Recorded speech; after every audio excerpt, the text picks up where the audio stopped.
बहुत सारे लोग जो सैनिक सम्मेलन को लेकर के बार बार पूछ रहे हैं, आप जाओगे नहीं जाओगे, जाओगे नहीं जाओगे।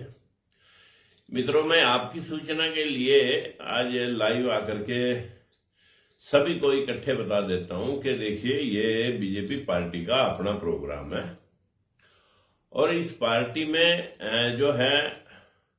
जो लोग जुड़े हुए हैं वो चाहे किसी समाज के हैं, चाहे सैनिक समाज के हैं, वो अपनी स्वेच्छा से मुख्यमंत्री का मान सम्मान करें। और जो भाई इस प्रोग्राम को कर रहे हैं, वहां पर विधायक बीजेपी पार्टी का है, वहां पर चेयरमैन बीजेपी पार्टी की है और बहुतायत समाज, आज समाज के लोग बीजेपी के चीफ मिनिस्टर का मान सम्मान के लिए वहां जा रहे हैं। तो मैं सभी के सहानुभूति रखता हूं, सभी के प्रति। बस इतना जरूर कहना चाहता हूं कि जिस प्रकार से आज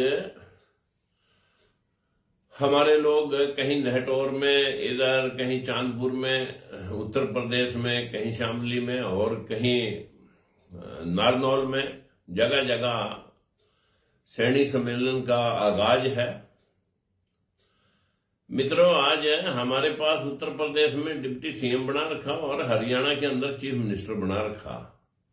आज हमें फिर अगर सम्मेलनों की जरूरत पड़ रही है तो आज हम सत्ता में हैं और सत्ता में हमें इसके ऊपर चर्चा करनी चाहिए। लोगों के दुख और दर्द को शेयर करने के लिए जिस प्रकार से ओबीसी समाज का एक मुख्यमंत्री के घर के ऊपर सम्मेलन हुआ, वहां पर बैकवर्ड क्लासेस के बहुजन नायकों ने, चाहे वो रामचंद्र जांगड़ा जी थे, चाहे वो रणबीर गंगवा जी थे, मदन झा जमुनगर से और बहुत सारे लोग थे, सभी ने बैकवर्ड क्लासेस की हिस्सेदारी को लेकर के, क्योंकि बैकवर्ड क्लास का हिस्सा अभी तक ये जो 11% हिस्सा अभी तक मिला है इस प्रदेश के लोगों को, ये 11.23% की हिस्सेदारी है।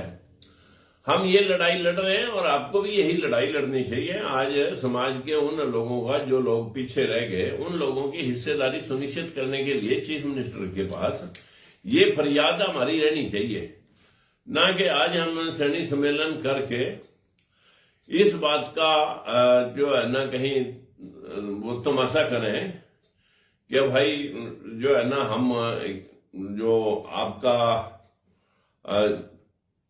राजनीतिक प्लेटफॉर्म है उसके ऊपर कहीं हम दूर खड़े हैं। ये तो चुनावों के वक्त हमने अपने सभी लोगों के प्रत्याशियों को पीछे हटा करके, जब मुख्यमंत्री जी का एक बार समर्थन करके और सभी का सहयोग लेकर के हरियाणा के अंदर भारतीय जनता पार्टी की सरकार ना चाहते हुए भी बनवा दी। और आज मुख्यमंत्री की ड्यूटी है कि समाज के और पिछड़ा वर्ग के उन लोगों के प्रति उनकी सहानुभूति की जरूरत है। जो उसके घर के ऊपर लोगों ने प्रस्ताव रखा था कि भाई 52% बैकवर्ड को पहले तो सुप्रीम कोर्ट ने 27% में निहित किया और वो 27% में सिर्फ अभी तक 11.25% की हिस्सेदारी मिली है। हमें हिस्सेदारी के शासन प्रशासन में, एमएलए में हिस्सेदारी के मतलब हमारे लोगों को आज बीजेपी के सहयोग की जरूरत है, ना कि ये दिखाने की जरूरत है। और बीजेपी को अगर हम इस बात से खुश करेंगे कि लो जी हम सैनिक सम्मेलन करके आपको ये दिखा रहे हैं कि हमारे लोग आपके साथ हैं, वो तो हमने पहले चुनाव में दिखा दिया है। और उससे पहले जींद में जब आपने प्रोग्राम किया था, तब हम आपके साथ आकर के ये कहा था कि भाई आप ये मत सोचो कि हम कहीं दूर हैं, आपके अंग संग रहते हैं। और इस एपिसोड में जहां बीजेपी को हमारा भाई को चीफ मिनिस्टर बनाने का जो समझ लो उन्होंने एक किस्म से फैसला लिया है, ये फैसला बैकवर्ड समाज के लिए कोई छोटा फैसला नहीं है, लेकिन इस फैसले से अभी बैकवर्ड की हिस्सेदारी की संतुष्टि नहीं हुई है।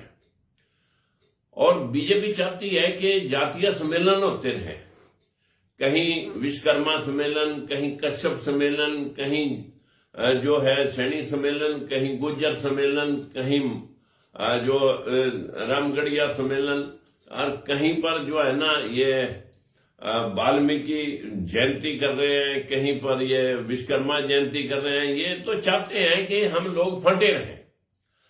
हम लोग बहुजन समाज के सभी लोग यदि एक प्लेटफार्म पर इकट्ठे हैं तो वहां जातीय सम्मेलनों का कोई औचित्य नहीं है।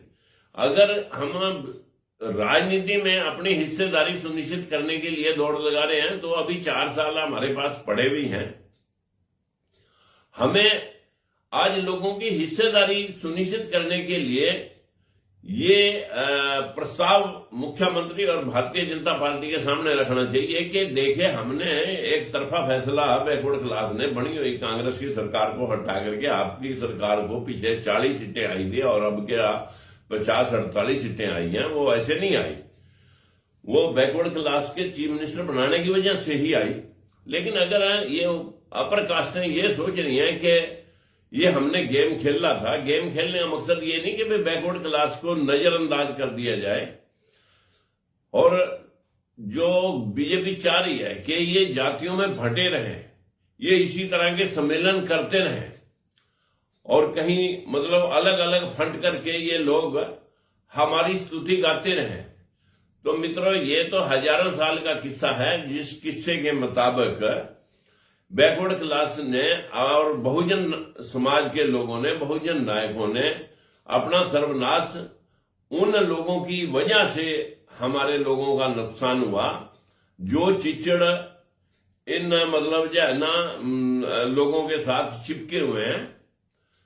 जो लोग अभी ये नहीं समझ पाए कि आखिर 78 साल की आजादी के पश्चात भी हम सिर्फ 11% की हिस्सेदारी में 60% लोग क्यों हैं, जबकि सबके वोट बराबर हैं, सबकी हिस्सेदारी संविधान के अंदर लिखी हुई है। धर्म जाति से कोई ऊंचा नीचा संविधान नहीं मानता।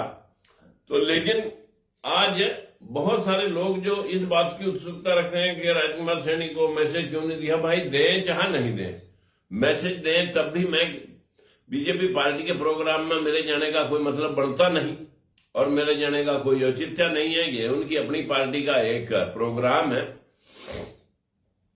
लेकिन ये बात मैं जरूर आप सभी सैनी समाज के बंधुओं से कहना चाहूंगा कि आज अगर आप इकट्ठे होकर के समाज के एमएलए की टिकटों के लिए समाज के शासन प्रशासन में भागीदारी, जो एचपीएस और एचसीएस हैं जो 60 लगे थे पीछे, उनमें बैकवर्ड क्लास के सिर्फ 4 लोग लगे और शेड्यूल कास्ट के 6 लगे।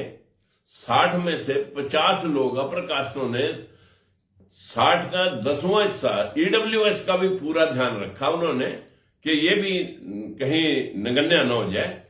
लेकिन बैकवर्ड क्लास की हिस्सेदारी की कोई देने की जरूरत नहीं है। आज हमें हमारे मुख्यमंत्री के माध्यम से ये बात मैं आप सभी के सामने रूबरू होकर के कहना चाह रहा हूं कि मित्रों, आप बहुजन समाज को इकट्ठा करके राजनीति की तरफ चलने का प्रयास करें। इस तरह पिछलग्गू राजनीति में तो सिर्फ चिचड़ जो है वो बन करके रह जाएंगे और चिचड़ जो है ना उनका कोई मोल नहीं होता। जिधर भैंस बिक जाती है उधर ही चिचड़ बिक जाते हैं। तो आप चिचड़ बनने का प्रयास न करें, आप अपने हकदारी के लिए लड़ाई लड़ें।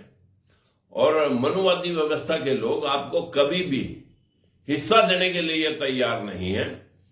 आज वो बारंबार एक ही उनको ऑक्सीजन यहीं से मिलती है जब हम जातीय सम्मेलन करते हैं। एक जाति सम्मेलन करती है, उसकी देखा देखी दूसरी। तो हम जातियों में, बहुजन समाज के लोग जब जातियों में फंटे हुए हैं तो यही हमारे शोषण का कारण है, यही हमारे से भेदभाव का कारण है।